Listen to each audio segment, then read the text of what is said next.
So I find a lot of people have issues with a lot of back pain. Back pain doesn't always originate or start with issues in the back. Sometimes it can start with tight glutes, tight hamstrings, even tightness in the IT band.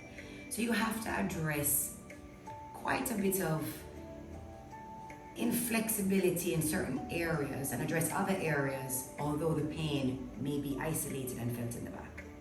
So we're going to start with a series of exercises that's going to help to alleviate some of the pain and pressure many of us are feeling in the back. We're going to take it down on your mats, rolling slowly. I want you to elongate your spinal column. Remember, your spinal column are vertebrae stacked on top of each other, all separated by a disc. I want to create space between each vertebrae. So elongate your spine while lying on the floor. Spread your feet hip width apart, ensuring that your feet are parallel, lining them up to the edge of the mats. I want you to bring your knees inward so they can rest against each other. Scoop your tailbone, making almost a U shape, hooking it under, pulling it up towards your perineum. By doing that, you're going to flatten your lower back or your sacrum into the floor. I want you to pull your stomach back towards the spine and lift it upward. That will help to elongate the spine. So our sacrums are flat on the floor, shoulders pulled away from the ears. So although we're comfortably lying here, it's an active movement in our body. Elongate your neck, ensuring that we're lifting the base of the skull off of the vertebrae of the neck. So you want to lengthen your neck. You rest your hands on your tummy. We're going to start here. Keeping that connection, that foundation of your sacrum, the lower part of your back, connected on the floor. Many times we lie in this position and the back is arching. Pull everything inward and ground yourself to the floor. Hook your tailbone towards your perineum, pulling your tummy towards the spine and up. We're going to open the knees, feet stay parallel. You're going to bring one knee up, then the next. Keep that connection with your lower back on the floor. I just want you to pedal the knees back and forth, just a little bit. Giving it a little love, a little massage, and an internal massage. Legs together, squeezing those inner thighs.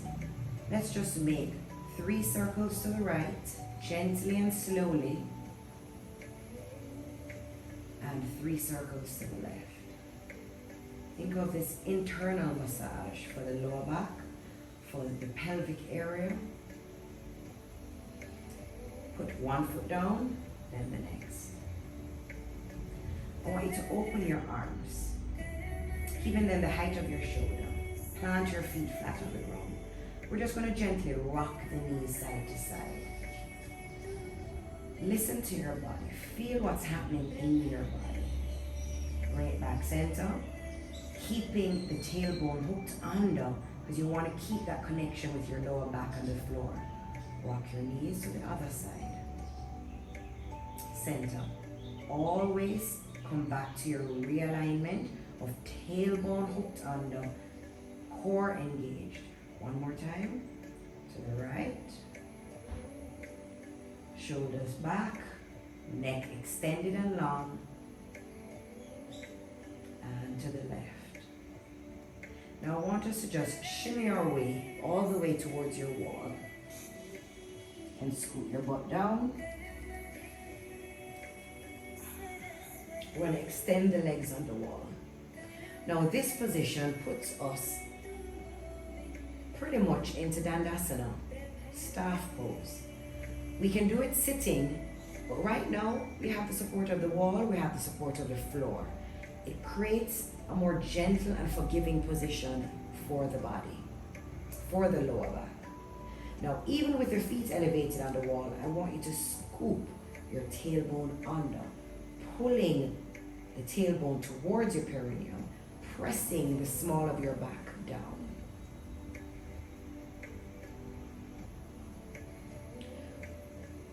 In this position, we're going to ensure that we're still lengthening the spine, shoulders pulled away from the ears, creating space in each vertebrae, between each vertebrae.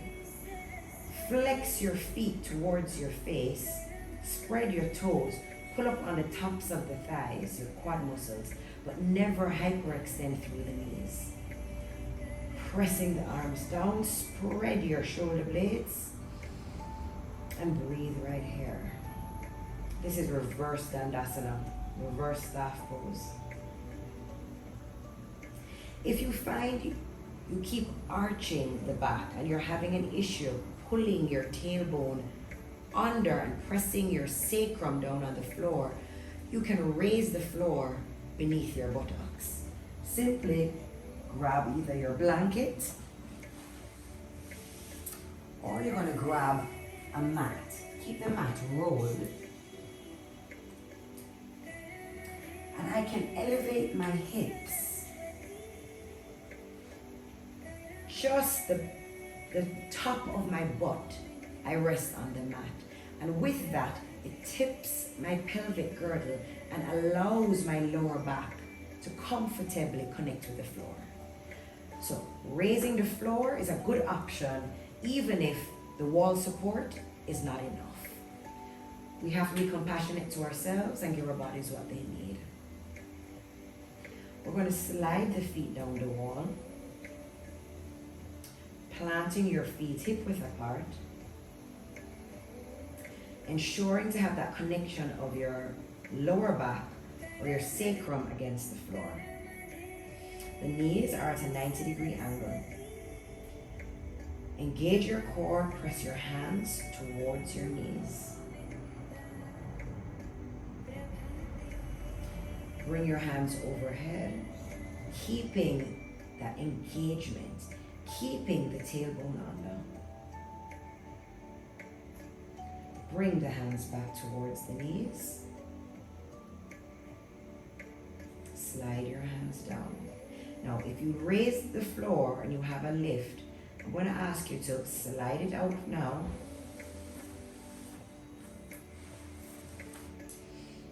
Now we're going to experience connecting to the floor without our lift. Feet spread hip width apart, that doesn't change. Press through your heels. Commit that sacrum down to the floor. Root it into the floor. Hook the tailbone under. Pull up in your core. Pull up in your mula bandha. Press your hands to your knees. Now we're going to actually do cat and cow in this position. So we have the support of the floor. We have the support of the wall. We're going to lift, arching, pulling up in the tummy, pulling the sacrum off the floor. So this puts us in a supported cow pose. I want you to really open up your abdomen, open up your chest, and now I want you to round it, pulling the belly button back to spine, pressing the spine down into the floor, hooking the tailbone under. If it's available to you, you're going to lift your head, look to your belly button, and reset. We're back into a reverse tabletop. So we're going to do that one more time. You're going to pull your sacrum off the floor, opening, pulling up through the core, tipping your pelvis downward towards the wall. This is a supported cow posture. Pull the belly button to spine. We're going to reverse it, taking it into a supported angry cat. Look to your belly button. Tailbone lifts. Press through the heels. Press your hands to your knees and relax. That was a lot of work for the lower back. Now we're going to cross our right ankle over our left knee, a figure 4 stretch.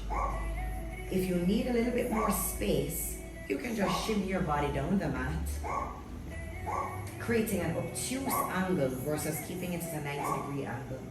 Cross the right ankle with a flexed foot over your left knee. You want to push the knee away from you.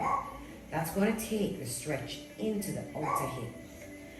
Keep the connection into the floor. Flat back. Pressing down, flattening your sacrum. Hooking your tailbone in. Press that knee away from you. Commit and surrender to this pose. Whatever we do on one side, we're going to do on the other. Bring the leg in, plant the foot, take the other foot. The flexed foot, cross your left ankle over your right knee, press that left knee away, keeping both hip areas pressed into the mat. Sacrum down into the mat. Hook your tailbone under. Don't allow your back to arch. Open that knee. Beautiful. Bring it back center. So we're back to that neutral position, what I call a reverse tabletop. Because if our hands were here, flip it over, we're in tabletop. Take a second and breathe right here. We're now going to take it into open book. We're going to drop the left knee over to the side. We're going to bring the right knee and stack it right on top. If you feel that this puts you too much into a twist, you can grab a block and put between your knees. So once again, drop the knee, place the block between, or if you feel more comfortable using a cushion, you can. Keep a block between your knees, flex your feet, open your both arms, keeping them at shoulder height, trying very hard to keep this right shoulder down so we get a nice deep twist in the lower back. I want you to float that right hand all the way over, stacking your shoulders. We're going to pull as though we're pulling a bow and arrow, and you're going to open and eyes, follow the middle finger over to the right side. We're going to use it again. Inhale. Bring that arm all the way over, hand over hand, stacking your shoulders. Now you're going to exhale, pull as though you're pulling a bow and arrow right across your chest. You're pulling that bow, elbow down, open the hand as your driste follows your middle finger. One more time. Stack it and pull. If you're using your block, you're going to remove the block. Bring your knees over hips. Stay right here. Just pedal your knees. Whatever you do on one side of the body, you're going to do on the other side. If you don't need the block, that's okay. Plant your feet on the wall. Shift your body. You're going to drop the right leg down. You're going to bring the left leg to follow. I love this stretch. Flex your feet. Really allow the lower back to twist. Lengthen and elongate your spine. Open your hands, the height of your shoulders. You're going to try and get that left shoulder to kiss the floor. You're going to look over the left shoulder. Follow the middle finger. So your driste is following that middle finger. You're going to inhale. Palm over palm, stacking shoulder over shoulder. Feel as though you are pulling a bow and arrow past your chest. Open the hand towards the floor. Your eye, your gaze follows the middle finger. Again, stack it. Breathe. Inhale and pull. We're going to go one more time, really committing to that twist in the hip, that twist in that lower back area. And pull. Excellent job. Bring the knees over chest. Pedal the knees if you need to.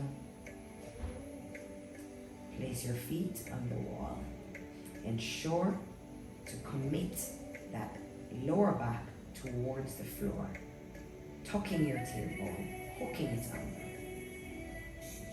We're going to straighten our legs. If you need to push further away from the wall, but keep using the support of the wall. We're going to bring the right knee to chest. We're going to extend our leg as best as we can with a dorsiflex. If you need more support in reaching for the calf because this is not available to you, you're going to grab your strap. We're simply going to place our strap at the base of our foot, being compassionate to self. Listen to your body. I'd like you to flex the heel on the wall, still using the support of the wall, pulling up on the top of that thigh, but softening the knee.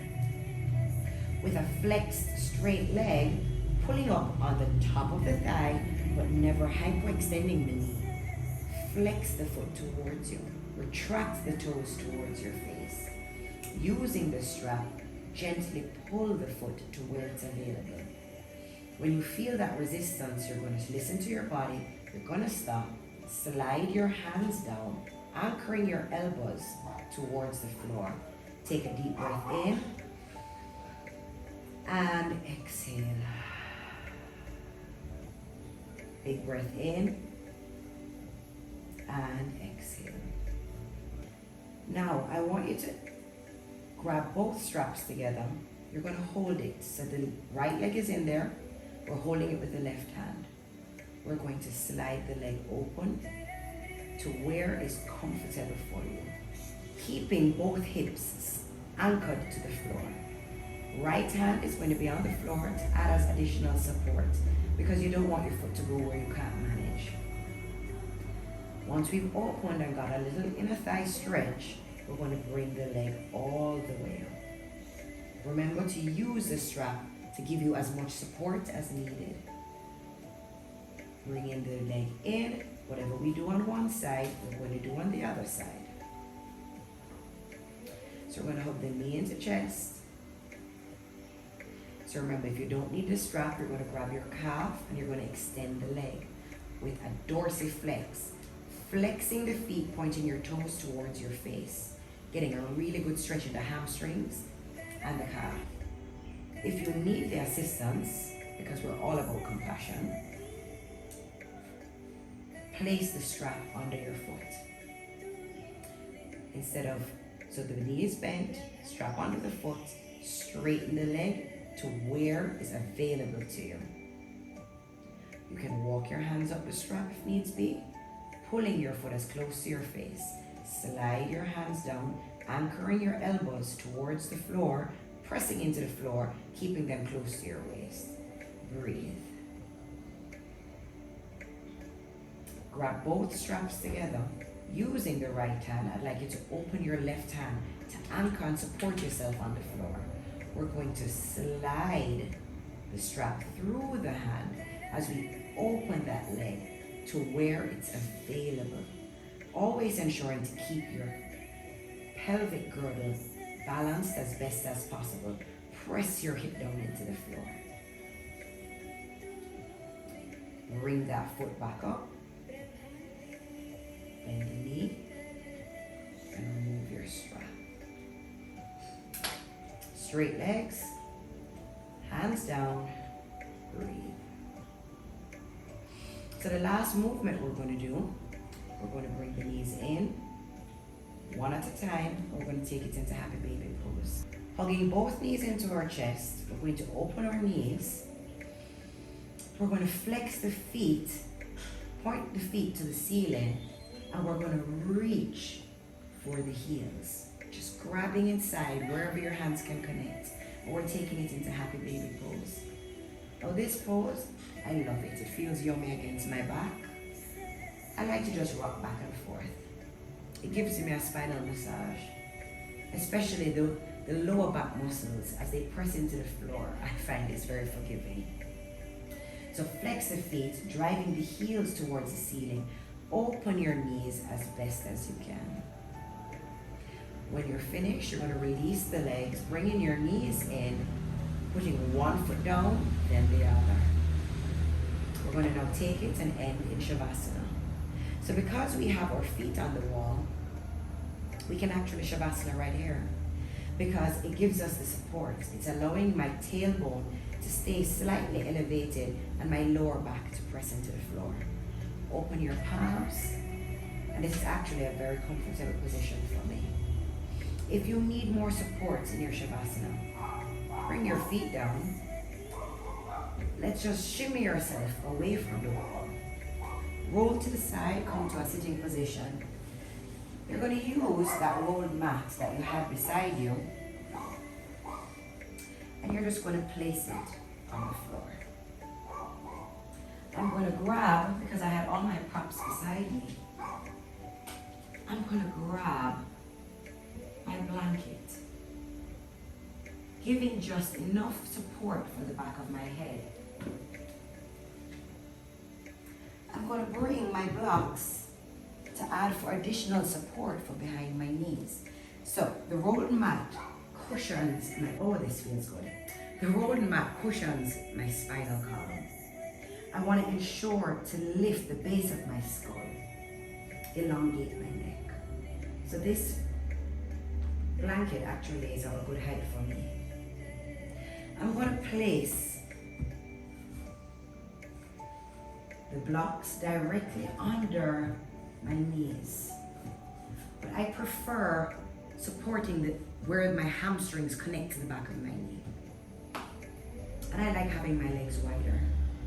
Palms up, tailbone under, flattening my entire spinal column as it's nicely supported by the mat. Palms up. Shavasana. Allow everything to relax in your body. Now I find this to be a very gentle sequence of all those poses, being very compassionate to your back. With time, with love, with enough stretching and compassion, your back pain will be alleviated.